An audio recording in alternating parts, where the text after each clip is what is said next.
She was the forgotten daughter, the quiet one left behind after her mother's passing. But what her brothers discovered about their fathers would unravel everything they thought they knew about family, loyalty, and the true meaning of inheritance. If you've ever felt underestimated or overlooked, hit that subscribe button, because this story is for you. The air in Mr. Abe's office was thick with the smell of old paper and furniture polish, a scent I'd always associated with finality. It was the same smell that had clung to the papers Mom signed before she was gone, and now it was Dad's turn. I sat on a stiff leather chair that sighed every time I shifted, my black dress feeling less like a garment of mourning and more like a costume I'd been forced to wear. Across the polished mahogany desk, my brothers, Mark and David, sat shoulder to shoulder, a united front of tailored suits and impatient grief.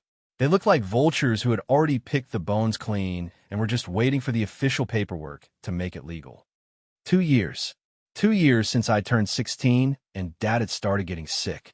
2 years of me staying, of me learning the rhythms of his medication, the sound of his breathing in the dead of night, the exact temperature he liked his soup.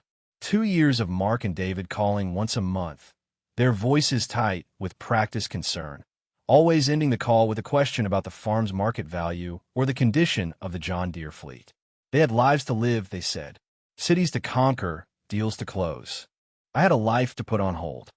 Mr. Abe, a man whose wrinkles seemed to hold the town's entire legal history, cleared his throat. His eyes, magnified by thick glasses, flicked to me for a moment, a flicker of something I couldn't quite name. Pity? Warning? He adjusted a stack of documents, the rustle of paper loud in the suffocating silence. As you know, he began, his voice a low, gravelly hum, your father, Thomas, laid out his final wishes with great care. He was a meticulous man. Mark grunted in agreement, leaning forward. Dad was always practical. Let's get to it, Abe. We have a long drive back. David nodded, his gaze fixed on the thickest document on the desk, the one that probably had all the dollar signs in it. He didn't look at me. He hadn't really looked at me since the funeral, where he'd given my shoulder a clumsy pat that felt more like he was checking for structural integrity than offering comfort. Mr. Abe picked up the will. To my eldest son, Mark, he read, his voice steady and formal. I leave the family home and the surrounding 10 acres, all its contents, furnishings, and associated outbuildings. Mark's chest puffed out, a quiet exhale of victory. He'd always loved the house, not for the memories it held, but for the statement it made. It was the biggest farmhouse in the county, a monument to 3 generations of hard work. To him, it was a status symbol. To my son, David, Mr. Abe continued, I leave the entirety of the farming operation. This includes all machinery, tractors, trucks, and a balance of all business accounts, totaling approximately $142,000. David's mask of stoicism finally cracked into a thin, satisfied smile. He ran a hand over his tie. The money and the machines. The engine of the family legacy.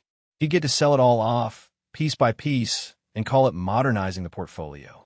I could already hear the auctioneer's patter in my head. A heavy silence fell in the room. They had it all. The house, the land it sat on, the equipment, the cash. Everything that had a clear, definable value. Everything they had ever wanted. Mr. Abe paused, letting the weight of their inheritance settle before he turned to the final, thinnest page. And to my daughter, Clara, he read, and for the first time, my brothers both turned to look at me. Their expressions were a mixture of curiosity and condescension, as if they were wondering what table scraps could possibly be left. To my daughter, Clara, Mr. Abe repeated, his eyes finding mine over his spectacles. I leave my personal effects contained in the small lockbox currently in my possession. I also leave, in its entirety, the parcel of land known as the Back 90, deed and title clear. The Back 90. A wave of confusion washed over me, followed by a bitter, hollow ache. The Back 90 was nothing. It was 90 acres of rock-strewn hills, tangled woods, and swampland that Dad himself had always called the Lord's mistake. It was useless for farming, impossible to build on, and home to more snakes than deer. He'd bought it decades ago for a pittance, using it for the occasional hunting trip and not much else. It had no road access, save for a dirt track that washed out every spring. It was, for all intents and purposes, worthless. David chuckled, a dry, humorless sound. The back 90? What's she supposed to do with 90 acres of mud and mosquitoes? Mark smirked, shaking his head. Sentimental value, I guess. Dad used to take her fishing in that swampy creek when she was a kid. He looked at me, his eyes glinting. Don't spend your inheritance all in one place, little sister. I felt my face flush, a hot tide of shame and anger. I stared down at my hands, twisting a loose thread on my dress. They saw it as a joke, a final, pathetic gesture to the daughter who got left with the memories while they got the assets. Mr. Abe slid a small, metal box across the desk toward me. It was old and gray, the kind of thing you'd store petty cash in. He then handed me a thick manila envelope. My name was written on the front in Dad's familiar, spidery script. The deed is in here, Clara. Properly filed with the county last week, Mr. Abe said, his tone pointed.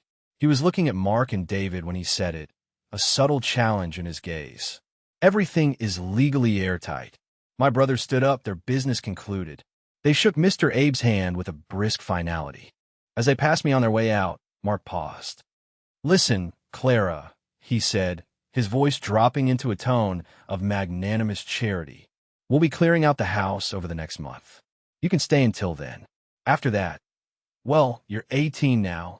You'll figure something out. He patted his pocket, where the keys to my childhood home now resided. They left without another word. The heavy office door clicked shut behind them, and the silence they left in their wake was louder than their voices had been. I was officially homeless, orphaned, and the proud owner of 90 acres of forgotten land. I sat there for a long moment, the cold metal of the lockbox under my fingers. Mr. Abe watched me, his expression unreadable. They always were impatient boys, he said softly, more to himself than to me.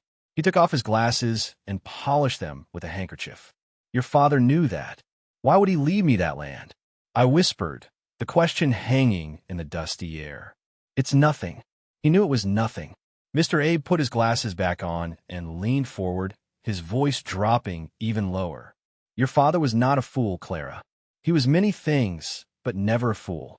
He told me to tell you one thing. When he signed this will, he paused, ensuring he had my full attention. He said, the richest soil isn't always the easiest to plow. He pushed a small, worn key across the desk. It was for the lockbox. Go see your inheritance, child. Don't judge it by what your brothers see. Judge it by what you find there. I took the key, my fingers trembling slightly. I clutched the envelope and the box to my chest. An inheritance. It felt like a riddle or a burden. I walked out of that office and into the gray afternoon, the weight of a worthless piece of land feeling heavier than any house or fortune. I didn't have a home anymore. Not really. All I had was a direction. I had to go to the one place that was mine. The back 90. The drive out to the old property felt like a journey backward in time.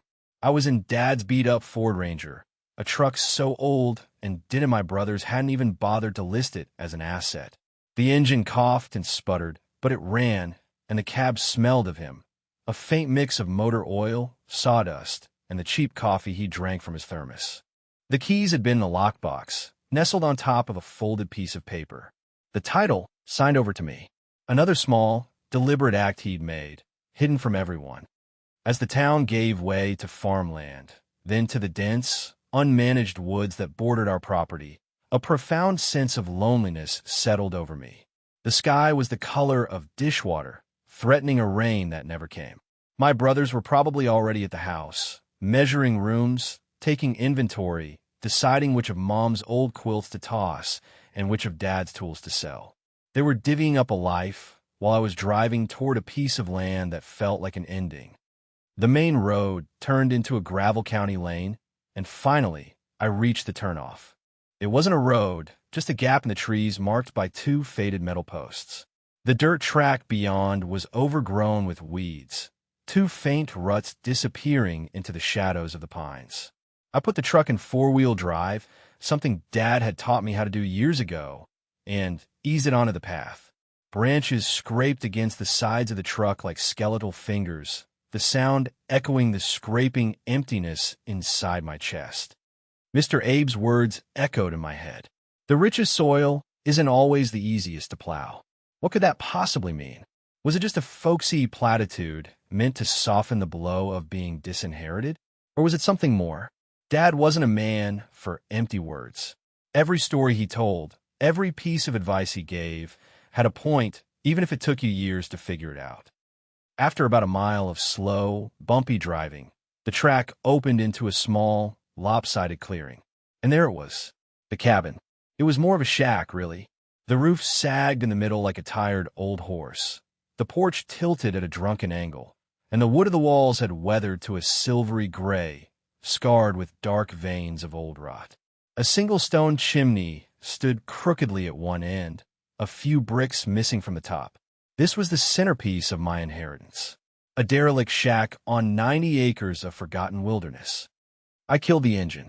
The silence that rushed in was absolute, broken only by the cawing of a distant crow and the rustle of wind in the tall pines. For a moment, I just sat there, my hand on the key in the ignition. I could turn around. I could drive away, sell the land to the first fool who'd buy it for logging rights, and take the few $1,000s and disappear. Start a new life where no one knew my name, where I wasn't the girl who stayed behind, the daughter left with nothing. But where would I go? The world felt impossibly large and frighteningly empty. This place, as pathetic as it was the only thing on earth that was mine. I got out of the truck. The air was cool and damp, smelling of pine needles and wet earth. I walked slowly toward the cabin, my boots sinking slightly into the soft ground. The porch groaned in protest under my weight, but it held. The front door was secured by a heavy, rusted padlock. I looked at the lockbox, still sitting on the passenger seat of the truck. The keys. I went back and retrieved the box, my heart starting to beat a little faster. It felt foolish, like a child on a treasure hunt that was destined to end in disappointment. I sat on the rickety porch steps, the cold of the wood seeping through my dress. I used the small key Mr. Abe had given me.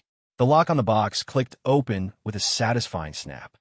Inside, there was no treasure, just a small bundle of letters tied with a faded ribbon, a strange, ornate iron key, and a hand-drawn map folded into a neat square. The keys to the truck had been lying on top of it all. I picked up the map first. It was drawn in Dad's hand on old, yellowed graph paper. It showed the 90 acres, the creek snaking through it, the outline of the cabin. But there were other markings, too. A large X drawn near a cluster of rocks on the north end of the property, and a series of notes in the margins about elevation and water tables that made no sense to me. Then I saw the key. It wasn't a normal key. It was heavy, made of black iron, with an intricate, almost floral design at the top. It looked ancient, like something you'd find in a fairy tale. It was definitely not for the rusty padlock on the cabin door. Finally, I picked up the bundle of letters. There were 3 of them, the envelopes addressed to my starling, his old pet name for me. My breath caught in my throat. Seeing his handwriting, so familiar and yet now so final, felt like a physical blow. The top letter was thicker than the others. I untied the ribbon, my fingers fumbling. I opened the first envelope. The letter inside was several pages long, filled with his familiar script. I took a deep breath and began to read.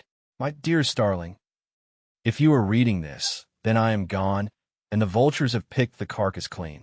I am sorry for that. I am sorry for the show of it, for the hurt I know it caused you, sitting in that office and listening to your brothers inherit the world, while you were left with what they believe is dust and dirt. Forget an old man his theatrics, Clara. There was a reason for it, a necessary cruelty, and it pains me that you had to be the one to bear it. My eyes blurred with tears. I wiped them away, angry and confused. A necessary cruelty. Your brothers are good men in their way, but they're not strong. They see value only in what can be counted, sold, or leveraged. A dollar sign is their compass, and it has led them far away from here. I cannot trust them with this. They would have sold it before the ink was dry on my death certificate. They would have sold it to the very people I have spent the last 20 years fighting. You, Clara, you're different. You have your mother's heart. You see the value in things that cannot be priced. You stayed. You never once asked what was in it for you. You simply stayed. That is a strength your brothers will never understand. It is the only strength that matters now. The back 90 is not worthless. It is the most valuable thing our family will ever own. But its value is a secret, a heavy one. And now, I'm afraid, it is your secret to keep. My hands were shaking. What was he talking about? 20 years fighting? Fighting whom? Years ago, a company came to town. Apex Development. They bought up land, made promises about jobs and progress. They wanted our farm. All of it. They offered me a fortune. When I refused, they tried to get the land another way. They conducted geological surveys on the quiet all around us.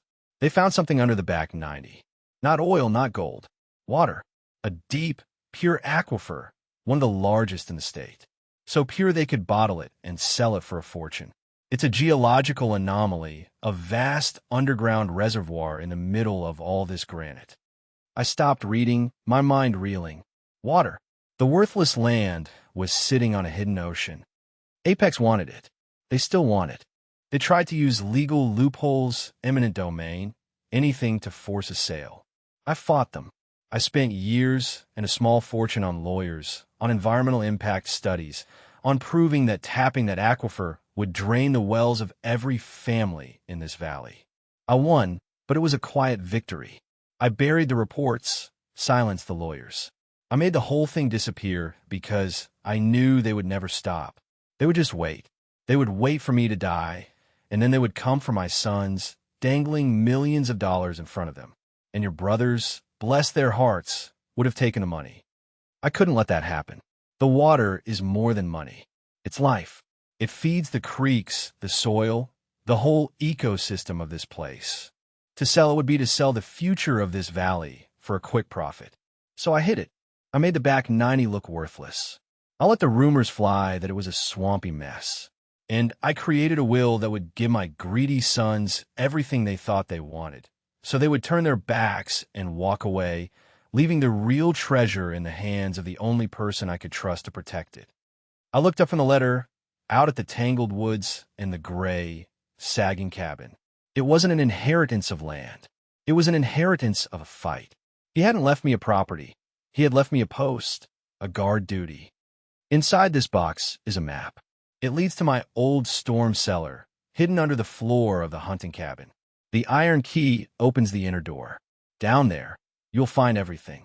All the geological surveys, all the legal documents, all the correspondence with Apex. The proof of what lies beneath your feet. But you'll find something else, too.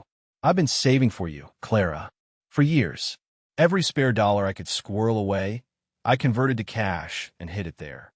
It's not a fortune, but it should be enough. Enough to fix the cabin, pay the taxes, and give you a foundation to stand on while you decide what to do next. The choice is yours, Starling. The documents in that cellar are a weapon. You could use them to go back to Apex and negotiate a sale for a life-altering amount of money. No one would blame you. Or you could use them to protect the land, to establish a conservation trust, to finish the fight I started. You could make this place your home. I won't tell you what to do. A true inheritance isn't a gift, it's a choice. I am only giving you the freedom to make it. Be careful. Apex is patient. Now that I am gone, they will come sniffing around again. They will approach your brothers first, and when they find out the land belongs to you, they will come for you.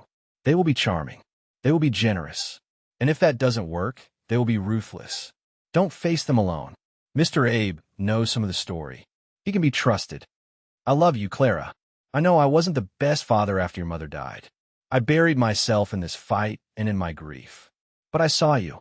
I saw your strength, your quiet loyalty. I saw my little girl grow into a woman I admire more than words can say.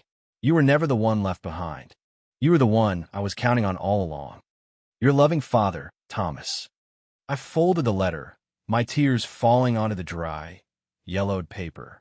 The grief I'd been holding back for days finally broke through a raw, ragged sob that tore through the quiet clearing. I cried for my father, for the secret war he'd been fighting all alone. I cried for his loneliness and for my own.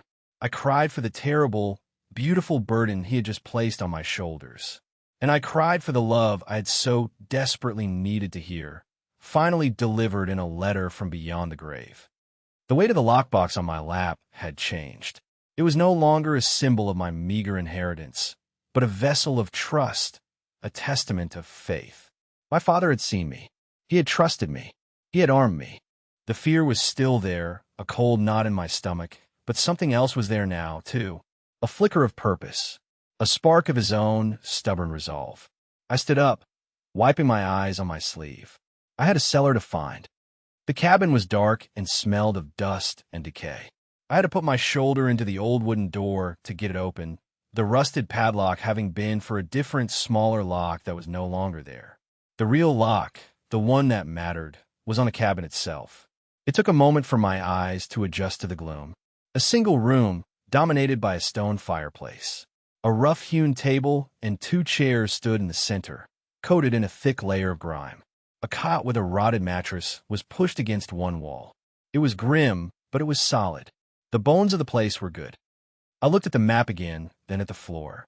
The drawing showed the cellar door was in the corner, near the fireplace, hidden beneath a loose section of floorboards. I knelt down, my hands running over the dusty planks. Most were nailed down tight, but just as the map indicated, one section felt different. I pried at the edge with my fingers, and a whole section of the floor, about 4 feet square, lifted up.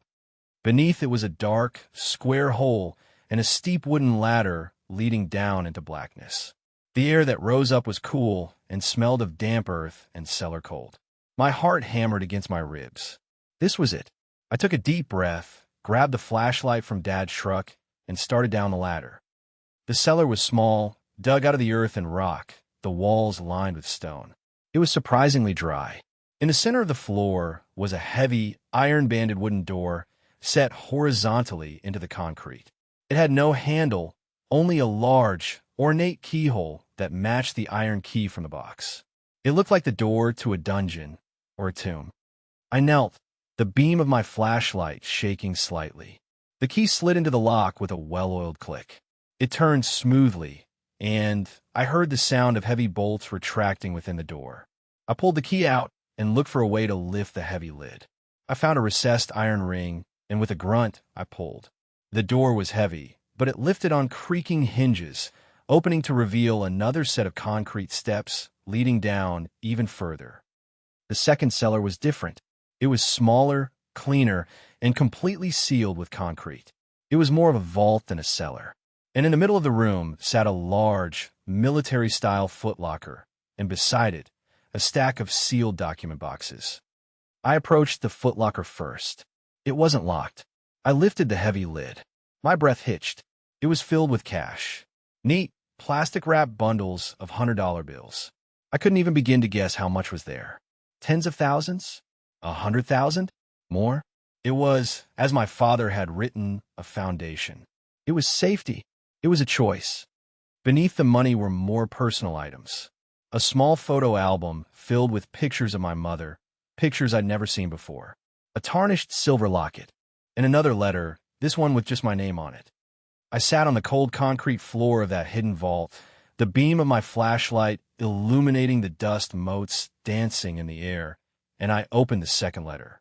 Clara, this is the hard part. The money is for you, to build a life. The documents are the weapon, to protect the land. But I have to tell you why. It's not just about environmentalism or saving the valley. It's about your mother. Before I met your mother, she was an activist, a fierce one.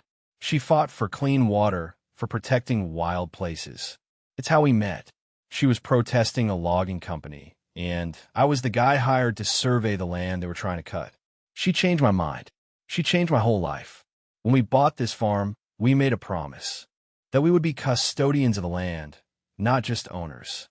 When Apex Development came along, their lead geologist was a man named Marcus Thorne. He was brilliant and ruthless, and he was also a man your mother had known years before, a man she had fought and beaten in a legal battle over a polluted river out west. There was bad blood there. When Thorne realized whose land he was trying to acquire, it became personal for him. He saw it as a chance to get revenge on her, to take the very thing she loved and monetize it. The fight with Apex wasn't just a business dispute. It was a continuation of your mother's life's work. After she died, I couldn't stop. I had to see it through. I had to honor her memory, our promise. This land, this water, it's her legacy, Clara. It's the last piece of her that this world hasn't taken. Thorn is still with Apex, higher up now. He's patient. He will not have forgotten. When they come for you, he may be the one they send. Be ready. Don't let them see your fear. Your mother never did. Now you know the whole story. The choice is still yours. You could take the money and run. Build a safe, happy life for yourself far away from all this. Your mother and I would want you to be happy above all else. Where you can stay, you can fight, you can build your life right here on this ground and be the custodian we always dreamed of being. Either way, know that you are loved. Know that we are proud of you. Be brave, my starling. I sat in the dark, the letter in my lap, the silence of the earth around me. There was no choice. Not really. My father had thought he was giving me an option, but he had misjudged me. He didn't realize how much of my mother was in me. To run would be to betray them both. To sell would be to desecrate their memory. The path forward was clear, and it was terrifying. I was going to stay. I was going to fight. I spent the next 2 days in a blur of activity. I hauled the money and the most critical documents out of the cellar and locked them securely in the truck. I found a dusty canvas tarp and covered the cellar entrance, then replaced the floorboards, making the secret invisible again. I spent hours just walking the land, my land, trying to feel its contours, its spirit. I followed the creek, watched the birds, stood in the silent groves of old-growth oak. This wasn't just dirt and trees. It was a living thing. It was my mother's legacy and my father's last stand. It was home. I knew I couldn't do it alone. My first call was to Mr. Abe. I drove to the edge of the property where I could get a cell signal, my voice shaking as I told him I'd found the letters and the cellar. He was silent for a long moment on the other end of the line. I had a feeling Thomas had an ace up his sleeve, he finally said, his voice thick with emotion. He was the most stubborn man I ever knew. Good. I'm glad. What's your next move, Clara? I'm staying, I said, the words feeling more solid now that I'd spoken them aloud. I'm going to protect it. Dad said you could help. I can, he said simply. First thing is to get a proper survey done on our terms. Then we file for a conservation easement. It'll make it legally impossible for anyone, including you, to ever develop this land for commercial water extraction. It'll protect it in perpetuity. But it's a fight. Apex will throw everything they have at us to stop it. I'm not scared, I lied. I was terrified, but it was a new kind of fear. It was the fear that comes with holding something precious, not the fear of being alone and empty. The very next week, as if on cue, they came. A sleek black SUV, impossibly clean, rolled down the muddy track and parked next to my father's old truck. 2 men in expensive suits got out. One was young, with a salesman's smile plastered on his face. The other was older, with cold, calculating eyes and silver hair. I knew instantly he was Marcus Thorne. He looked exactly as I'd pictured him, a man who saw the world as a collection of assets to be acquired. I met them on the rickety porch, my arms crossed over my chest. I had spent the last few days cleaning the cabin, making it habitable. It wasn't much, but it was mine, and standing on that porch, I felt 10 feet tall. Miss Clara Evans? The younger man asked, extending a hand I didn't take. My name is John Riley, and this is Mr. Marcus Thorne. We're with Apex Development. I know who you are, I said, my voice steady. Thorne's eyes swept over the cabin, the old truck, my worn jeans, and flannel shirt. A flicker of dismissal, of condescension. He thought this would be easy. He was looking at the girl from the will reading, the one who inherited the worthless land. We were so sorry to hear about your father, Thorne said, his voice smooth as polished stone. He was a formidable man. We had our disagreements, but we respected him. It was a lie so blatant it was almost funny. I didn't say anything. I just waited. We had a long-standing offer with your father for this parcel of land, Riley chimed in, opening a leather briefcase. An offer we are now prepared to extend to you. In light of, well, everything, were even prepared to increase it substantially. He named a number. It was an absurd, life-shattering amount of money. A number that could buy islands and private jets. A number that made my brother's inheritance look like pocket change. For a dizzying second, I saw a different life flash before my eyes. A life of ease, of travel, of no worries. A life without a fight. I thought of my mother. I thought of my father's letter. Be brave, my starling. I looked Marcus Thorne straight in the eye. The land is not for sale. The smile on Riley's face faltered. Thorne's expression didn't change, but his eyes hardened. Miss Evans, perhaps you don't understand the scale of this opportunity. This is generational wealth. You would never have to work another day in your life. I understand perfectly, I said, my voice colder now.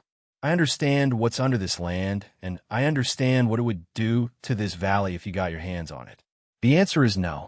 Now, you're on private property. I'd like you to leave. Thorne took a step closer, his mask of civility dropping. Your father was a sentimental fool. Don't make the same mistake. We can do this the easy way, or we can do this the hard way. We will get this land. A girl like you can't possibly stand in the way of progress. A girl like me is all that's standing in your way, I shot back. And you'll find I'm just as stubborn as my father was. Get off my property. For a moment, we were locked in a silent battle of wills. His cold fury against my newfound resolve. Finally, he turned, a curt nod to his subordinate. We'll be in touch, he said over his shoulder. It was a threat. They got back in their SUV and drove away, leaving a cloud of dust in their wake. I stood on that porch until the sound of their engine faded, my body trembling with adrenaline. The first shot had been fired. The war had begun. The next few months were a blur of legal battles. Just as Thorne had threatened, they did it the hard way. They started by approaching my brothers. I got a furious call from Mark. What the hell, Clara, he yelled into the phone. Apex Development just offered us $5 million for your worthless swampland. They said you turned them down. What is wrong with you? It's my land, Mark, I said calmly. It's not for sale. It's family land. You have no right to turn down that kind of money. We could all be set for life. David and I are talking to a lawyer. We're going to contest the will. Dad was obviously not in his right mind. Go ahead, I said, my voice firm. The will is airtight. Mr. Abe made sure of it. Dad knew you'd do this. That's why he did it this way. The line went silent for a moment. I don't understand you, he finally said, his voice dripping with venom. You'd rather live in that shack and be poor than help your own family. This is about more than money, I said, and hung up. Apex filed a lawsuit, challenging the original zoning of the land. They hired hydrologists to dispute our environmental reports. They ran articles in the local paper about the jobs and prosperity their bottling plant would bring. They tried to paint me as a selfish eccentric, standing in the way of the county's future. But I wasn't alone. Mr. Abe was a rock, guiding me through the labyrinth of legal filings and injunctions. And the money my father had left me was my shield. I could afford the best environmental lawyers, the most respected surveyors. I used his provision to fight their greed. Word started to get around the valley. At first, people were skeptical. But then old-timers started remembering the whispers from 20 years ago, the rumors of a big water discovery. Farmers whose wells ran low every summer started to look at the hills behind my cabin with new eyes. The local store owner, a woman named Sarah, whose family had been here for 100 years, started saving me a newspaper every morning. Keep fighting, honey, she'd say, pressing a hot coffee into my hand. Your dad would be proud. Slowly, a community began to form around me. Not a formal one, but a network of quiet support. A neighbor dropped off firewood. A retired carpenter helped me patch the cabin roof. There were people who, like my parents, understood that the value of a place couldn't be measured in dollars. The turning point came during a town hall meeting Apex had organized to pressure the county commissioners. Their lawyers presented a slick slideshow full of economic projections and artists' renderings of their state-of-the-art facility. Marcus Thorne spoke, his voice resonating with promises of a brighter future. It was my turn. I walked up to the podium, not with a lawyer, but with a simple, framed photograph. It was one of the photos from the album in the cellar. It was my mother, young and vibrant, standing on a riverbank, holding a sign that read, "Our water, our future." I didn't talk about hydrology reports or zoning laws. I talked about my parents. I told the story of their promise, of my father's secret 20-year fight. I told them about Apex's history, about Marcus Thorne's personal vendetta. I held up the photo. "This isn't about progress," I said, my voice ringing through the silent room. "This is about a promise my parents made to this land and to this community. Apex Development doesn't see a valley. They see a resource to be drained and sold. They want to take our water, our future, and ship it away in plastic bottles. My father gave me this land not as a possession, but as a responsibility, and I will not break his trust. I will not break their promise." When I finished, there was a moment of silence, and then someone in the back started to clap, then another, and another, until the whole room was filled with applause. I saw the look on Thorne's face. It was the look of a man who had been beaten, not by lawyers or by money, but by his story. He had underestimated the power of memory. He had underestimated me. A month later, facing a united community and a mountain of irrefutable environmental evidence, Apex Development officially withdrew their proposal and their lawsuit. They were gone. The fight was over. I had won. It's been a year since that day. The cabin is no longer a shack. It's a home. I used some of the money Dad left to restore it, carefully, preserving its history while making it livable. I have a small garden, a new well, and solar panels on the roof.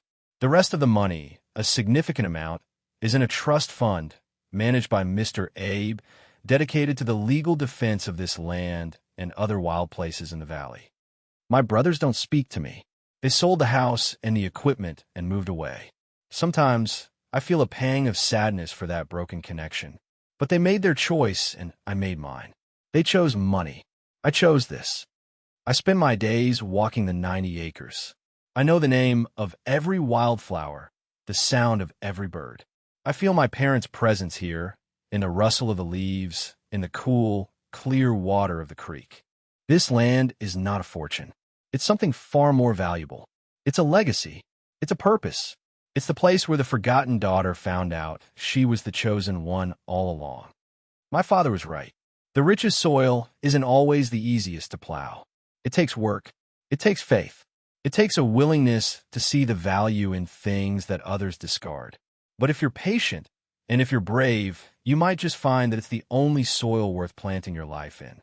You know, going through something like this changes you. It teaches you that inheritance isn't about what you're given, but about what you choose to do with it. It's about the battles you decide to fight and the promises you decide to keep. If this story resonates with you, if you've ever had to fight for something that mattered more than money, I want you to share your story in the comments below. This channel is a community for people who understand that true wealth is measured in courage and conviction. Subscribe and join us. Your story matters here. You're not alone.